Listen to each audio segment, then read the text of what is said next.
ತಮ್ಮ ಮೂಲಕ ಈ ನಾಡಿನ ಮುಖ್ಯಮಂತ್ರಿಗಳಿಗೆ ಕೇಳೋದಕ್ಕೆ ಇಚ್ಛೆ ಪಡ್ತೇನೆ. ಏನು ಜನ ಕಲ್ಯಾಣ?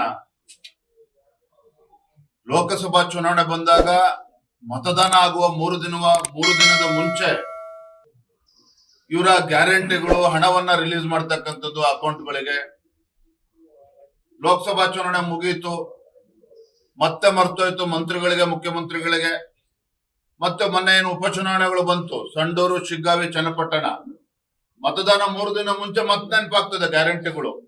ಅಂದ್ರೆ ಒಂದ್ ರೀತಿ ಗ್ಯಾರಂಟಿಗಳು ಏನಿದ್ದಾವೆ, ಗ್ಯಾರಂಟಿಗಳನ್ನ ಒಂದ್ ರೀತಿ ಅವಮಾನ ಮಾಡ್ತಕ್ಕಂಥ ರೀತಿನಲ್ಲಿ ಈ ನಾಡಿನ ಬಡವರನ್ನ ಒಂದ್ ರೀತಿ ಅವಮಾನಿಸ್ತಕ್ಕಂಥ ನಿಟ್ಟಿನಲ್ಲಿ ಅದನ್ನ ದುರ್ಬಳಕೆ ಮಾಡ್ಕೊಳ್ತಾ ಇದ್ದಾರೆ. ಹೋಗ್ಲಿ, ಅದನ್ನಾರೋ ಜನರಿಗೆ ಸರಿಯಾಗಿ ತಲುಪಿಸ್ತಿದ್ದಾರೆ, ಅದನ್ನು ಕೂಡ ಮಾಡ್ತಾ ಇಲ್ಲ. ಯುವ ನಿಧಿ ಬಗ್ಗೆ ಯಾವ ಮಂತ್ರಿ ಮಾತನಾಡ್ತಾ ಇದ್ದಾರೆ? ಯುವ ನಿಧಿ ಬಗ್ಗೆ ಯಾರು ಮಾತನಾಡ್ತಾ ಇದ್ದಾರೆ? ಇವತ್ತು ನನ್ನ ಶಿಕಾರಿಪುರ ವಿಧಾನಸಭಾ ಕ್ಷೇತ್ರ ಒಳಗೊಂಡಂತೆ ಶಾಲಾ ಕಾಲೇಜಿಗೆ ಹೋಗ್ತಕ್ಕಂಥ ಮಕ್ಕಳುಗಳಿಗೆ ಬಸ್ಗಳನ್ನ ನಾವು ಕೊಡೋದಕ್ಕೆ ಆಗ್ತಾ ಇಲ್ಲ, ಸರ್ಕಾರಿ ಬಸ್ಗಳು. ಇದು ಇಡೀ ರಾಜ್ಯದ ಪರಿಸ್ಥಿತಿ ಇದಿದೆ. ಇವತ್ತು ಹಾಸನದಲ್ಲಿ ಏನು ಜನ ಕಲ್ಯಾಣ ಯೋಜನೆನವರು ಜನ ಕಲ್ಯಾಣ ಕಾರ್ಯಕ್ರಮ ಏನ್ ಕಲ್ಯಾಣ ಮಾಡಿದ್ದಾರೆ? ಇವತ್ತು ಯಾವ ಹೊಸ ಯೋಜನೆಗಳನ್ನ ರಾಜ್ಯದ ಅಭಿವೃದ್ಧಿ ದೃಷ್ಟಿಯಿಂದ ನೀಡಿದ್ದಾರೆ?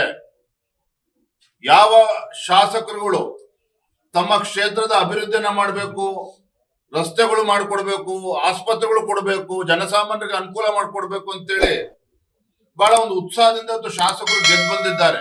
ಆಡಳಿತ ಪಕ್ಷದ ಶಾಸಕರು ಒಳಗೊಂಡಂತೆ ಯಾವ ಕ್ಷೇತ್ರಗಳಿಗೆ ಅನುದಾನವನ್ನು ನೀಡ್ತಾ ಇದ್ದಾರೆ ಮುಖ್ಯಮಂತ್ರಿಗಳು, ಯಾವ ಹೊಸ ಯೋಜನೆಗಳನ್ನ ಘೋಷಣೆ ಮಾಡಿದ್ದಾರೆ? ಇದು ಎಲ್ಲವೂ ಕೂಡ ಬೂಟಾಟಿಕೆ.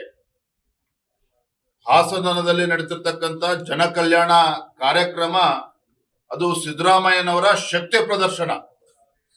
3 ಚುನಾವಣೆಗಳು, ಉಪಚುನಾವಣೆಗಳನ್ನ ಗೆದ್ದಿದ್ದೇನೆ, ಯಾವುದೇ ಕಾರಣಕ್ಕೂ ಮುಖ್ಯಮಂತ್ರಿ ಸ್ಥಾನವನ್ನ ಬಿಟ್ಕೊಡೋದಿಲ್ಲ ಅನ್ನುವ ಧಮಕಿ ಇದೆಯಲ್ಲ, ಅದನ್ನ ಜನ ಕಲ್ಯಾಣ ಅಂತ ಹೆಸರು ಇಟ್ಕೊಂಡು ಮಾಡಕ್ ಹೊರಟಿದ್ರು.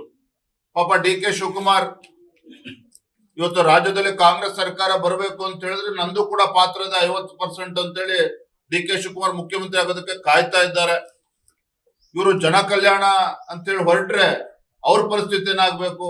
ಹಾಗೆ ಪಾಪ ರಾಜ್ಯದ ಅಧ್ಯಕ್ಷ ಮುಂಚಿತವಾಗಿ ಹೋಗಿ ಹಾಸನದಲ್ಲಿ ಆ ಕಾರ್ಯಕ್ರಮ ಹೈಜಾಕ್ ಮಾಡಿದ್ರು. ಇಲ್ಲಾಂದ್ರೆ ಆ ಕಾರ್ಯಕ್ರಮದಲ್ಲಿ ಸಿದ್ದರಾಮಯ್ಯವ್ರ ಫೋಟೋ ಬಿಟ್ಟರೆ ಯಾರ್ದು ಫೋಟೋ ಇರ್ತಾ ಇರ್ಲಿಲ್ಲ, ಡಿ.ಕೆ. ಶಿವಕುಮಾರ್ ಇಲ್ಲ, ಯಾರ್ದು ಫೋಟೋ ಇರ್ತಾ ಇರ್ಲಿಲ್ಲ. ಅಂದ್ರೆ ಎಲ್ಲೋ ಒಂದ್ ಕಡೆ ಕಾಂಗ್ರೆಸ್ ನಲ್ಲಿ ಮುಖ್ಯಮಂತ್ರಿ ಗಾದಿಗೆ ಪೈಪೋಟಿ ಏನಿದೆ ಅವರೇ ಹೇಳ್ಬೇಕು. ಇವತ್ತು ಮುಖ್ಯಮಂತ್ರಿಗಳು ಬಹಿರಂಗ ಪಡಿಸ್ಬೇಕಾಗ್ತದೆ ಏನು ಒಪ್ಪಂದ ಆಗಿದೆ, ಒಳ ಒಪ್ಪಂದ ಆಗಿದೆ ದೆಹಲಿನಲ್ಲಿ ಕಾಂಗ್ರೆಸ್ ಹೈಕಮಾಂಡ್ ಸಿದ್ದರಾಮಯ್ಯ, ಡಿ.ಕೆ. ಶಿವಕುಮಾರ್ ಮಧ್ಯೆ.